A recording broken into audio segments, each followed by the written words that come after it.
नमस्कार मित्रों, हमारा आज का जो टॉपिक है वो स्टैटिस्टिक्स से रिलेटेड टॉपिक है। और जो टॉपिक है वो कोरिलेशन टॉपिक हमने लिया है, जिसका जो है सैद्धांतिक वर्णन यानी जो थ्योरेटिकल पर्सपेक्टिव है उससे रिलेटेड हम बात करेंगे।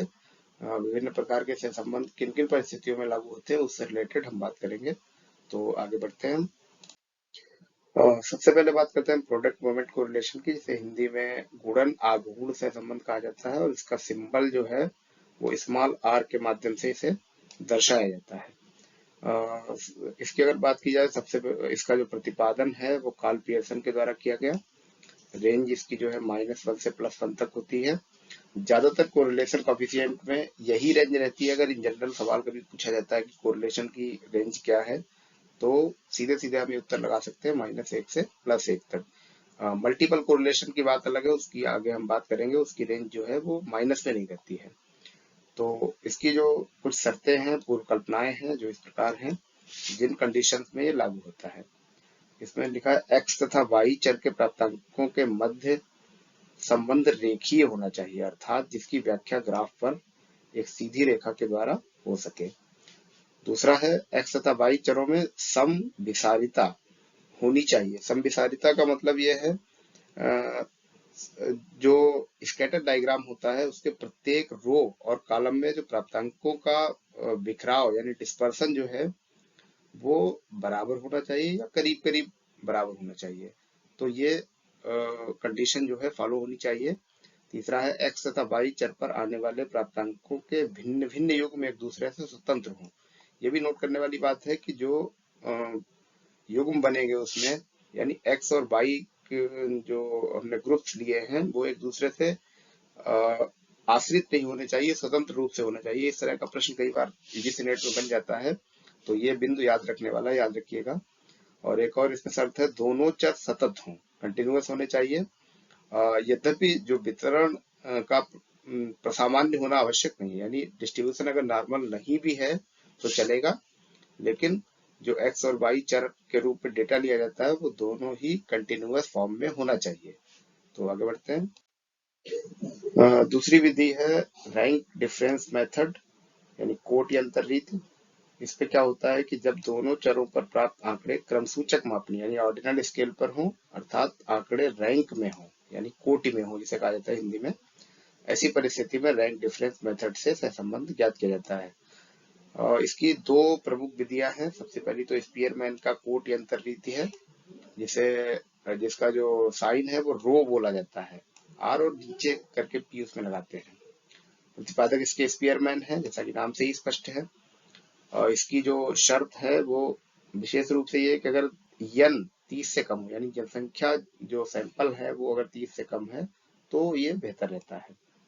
और लिखा हुआ एन बड़ा होने पर इस विधि का प्रयोग संभव नहीं हो पाता, क्योंकि इसकी जो कैलकुलेशन है उस टाइप की होती है कि एन ज्यादा होने पर फिर समस्याएं आती हैं। इसलिए अ, अगर सैंपल छोटा है तभी इस विधि का प्रयोग किया जाता है। और एक शर्त इसमें लिखी हुई, आंकड़े रैंक में हो, यानी कोटि में होने चाहिए, तब इस विधि का हम प्रयोग करेंगे। आगे बढ़ते हैं, दूसरी विधि देखते हैं। दूसरा है केंडाल्स रैंक डिफरेंस कोरिलेशन, केंडाल कोटि अंतर सहसंबंध। इसमें क्या है, जब दो चरों पर आंकड़े रैंक में दिए हों। इस विधि की कोई निश्चित पूर्व कल्पना नहीं होती है, इस वजह से इसका उपयोग ज्यादा होता है। यानी जो पीछे हमने स्पीयरमैन की विधि पढ़ी थी उसमें कुछ शर्तें थी कि एन छोटा होना चाहिए, और कुछ और अजम्पशंस थी जिनकी वजह से उसकी तुलना में इसका उपयोग हम ज्यादा करते हैं। और उसके बाद क्या है कि स्पीयरमैन विधि का प्रयोग सामान्यीकरण आंशिक सहसंबंध की परिस्थिति में नहीं किया जा सकता है, जबकि केंडाल विधि का प्रयोग सामान्यीकरण आंशिक सहसंबंध की परिस्थिति में भी किया जा सकता है। ठीक है। इसका जो सिंबल है वो टाउ बोला जाता है। इस तरीके का इसका जो है सिंबल, कुछ ऐसे करके सिंबल जो है इसका बनाते हैं। ठीक है। तो आगे बढ़ते हैं। अब बात करते हैं बाई सीरियल कोरिलेशन की, जिसे आरबीआई साइन के माध्यम से दर्शाया जाता है, जिसे हिंदी में द्विपंक्तिक सहसंबंध कहते हैं। तो ये किन कंडीशन में लागू होता है, इसमें दिया हुआ है, दो चर एक्स तथा वाई सतत चर के रूप में होने चाहिए, यानी वेरिएबल कंटिन्यूअस हो। दोनों में से किसी एक चर का विभाजन दो भागों में हुआ हो। इसे द्विभाजी चर यानी डाइकोटोमस वेरिएबल भी कहा जाता है। दोनों में से किसी एक चर का कृत्रिम विभाजन, ये याद रखिएगा, कृत्रिम विभाजन यानी आर्बिटरी स्वैच्छिक जिसे कहते हैं, शोधकर्ता द्वारा दो भागों में किया जाता है। ये कृत्रिम विभाजन क्या है? जैसे अच्छा बुरा, सफल असफल। कृत्रिम विभाजन का तात्पर्य यह है कि जो मनुष्य के द्वारा एक क्राइटेरिया बना करके या एक अपना निश्चित मानदंड बना करके किया जाता है, वो कृत्रिम विभाजन कहलाता है। जैसे हमने नैतिक मूल्यों के आधार पर बताया कि इतने नैतिक मूल्य है तो वो व्यक्ति अच्छा है, इतने नैतिक मूल्य नहीं है तो वो खराब है, या इतने क्राइटेरिया पर सफल है, इतने क्राइटेरिया पर असफल होते हैं, तो वो जो है कृत्रिम विभाजन कहलाता है। तो आर्बिटरी डाइकोटोमी को देखो हमने यहाँ परिभाषित भी किया है चित्र के माध्यम से। इसमें दो वेरिएबल लिए हैं, मान लीजिए हमने महिला और पुरुष के रूप में लिए हैं। फिर उसके बाद में मान लीजिए एक्स वेरिएबल जो है वो पुरुष का है और वाई वेरिएबल महिला का है। उसके बाद फिर हमने इसमें से एक वेरिएबल यानी महिला वाला वेरिएबल, उदाहरण के लिए मान लीजिए इसमें हमने गुड और बैड को डिवाइड कर दिया, यानी वाई वेरिएबल में से दो वेरिएबल हमने और बना दिए। तो ये जो है हमारा दो भागों में एक वेरिएबल का विभाजन हो गया और स्वैच्छिक विभाजन हो गया, ऐच्छिक विभाजन जिसे कहते हैं वो हो गया। ठीक है, अब बात करते हैं इसकी पूर्व कल्पनाओं की। शर्तें क्या है इसकी? जिस चर में द्विभाजन हुआ हो उसे प्रसामान्य रूप से वितरित होना चाहिए, यानी नॉर्मल डिस्ट्रीब्यूशन होना चाहिए, याद रखिएगा। फिर उसके बाद है चर पर आए प्राप्तांकों का द्विभाजन यानी डाइकोटोमी माध्यिका या उसके करीब करीब होना चाहिए। उसके बाद है यन यदि बड़ा अर्थात 30 से अधिक हो तो उत्तम रहता है, यानी जो हमारा सैंपल है वो 30 से ज्यादा का हो तो ऐसी स्थिति में ये ज्यादा बेहतर रहता है। और उसके बाद एक कंडीशन और दे रखी है, चरों का संबंध रेखीय हो, लीनियर कोरिलेशन के बारे में पीछे बताया जा चुका है। यानी इसमें भी जो पियर्सन आर वाली कंडीशन है वो ये वाली यहाँ पे लागू होती है कि चरों का संबंध जो है वो ग्राफ पर लीनियर दिखना चाहिए। तो ऐसी कंडीशंस में हम बाई सीरियल कोरिलेशन को लागू करते हैं। आगे हम बात करते हैं पॉइंट बाई सीरियल की, जो लगभग लगभग इसी से कोरिलेट इसी की तरह है, लेकिन उसमें कुछ और अन्य शर्तें उसकी बात करते हैं। पॉइंट बाई सीरियल कोरिलेशन की बात करते हैं। इसमें क्या है कि ये भी बाई सीरियल कोरिलेशन की तरह ही होता है, परंतु अंतर सिर्फ ये है कि जब दो चरों में से किसी एक का विभाजन ऐच्छिक या स्वेच्छाचारी के बजाय वास्तविक यानी ट्रू डाइकोटोमी होनी चाहिए, ऐसी स्थिति में पॉइंट बाई सीरियल का प्रयोग करते हैं। और ट्रू डाइकोटोमी क्या है? और ट्रू डाइकोटोमी का मतलब है कि बाई नेचर जो डाइकोटोमी परिभाषित हो रही हो, यानी जिसमें परिवर्तन मनुष्य के द्वारा करना असंभव हो, ऐसी डाइकोटोमी ट्रू डाइकोटोमी कहलाती है। जैसे महिला पुरुष और जीवित मृत, ऐसी जो डाइकोटोमी है वो ट्रू डाइकोटोमी कहलाती है। और इसके बाद बात करते हैं इसमें द्विभाजी चर यानी डाइकोटोमस वेरिएबल के प्राप्तांकों का प्रसामान्य वितरण आवश्यक नहीं है। ठीक है, जबकि बाई सीरियल में शर्त थी कि प्रसामान्य वितरण होना चाहिए, लेकिन इसमें ऐसी कोई शर्त नहीं है और इस कारण इसका प्रयोग जो है बाई सीरियल की तुलना में ज्यादा होता है। हमने यहाँ जेन्युइन या ट्रू डाइकोटोमी को भी दर्शाया है चित्र के माध्यम से। इसमें आप देखिएगा एक्स और वाई दो वेरिएबल हमने लिए हैं। एक्स और वाई मान लीजिए हमने दो क्लासेस के बच्चे ले लिए जिनको हमने एक्स और वाई वेरिएबल के रूप में डिवाइड कर दिया। ठीक है, अब उसके बाद में दोनों क्लासेस के बच्चों का हमने जेंडर के आधार पर विभाजन कर दिया मेल और फीमेल के रूप में। तो ये जो है ट्रू डाइकोटोमी हमारी कहलाएगी। वास्तविक विभाजन ये कहलाएगा, यानी एक वेरिएबल को हमने वास्तविक रूप से दो भागों में विभाजित कर दिया तो वो ट्रू डाइकोटोमस वेरिएबल्स कहलाएंगे। ठीक है, तो आगे बढ़ते हैं। अगला सहसंबंध है टेट्राकोरिक आर यानी चतुष्कोटिक सहसंबंध जिसे हिंदी में कहते हैं। इसका प्रयोग तब करते हैं जब चरों x तथा y दोनों को स्वेच्छाचारी ढंग से दो भागों में बांट देते हैं।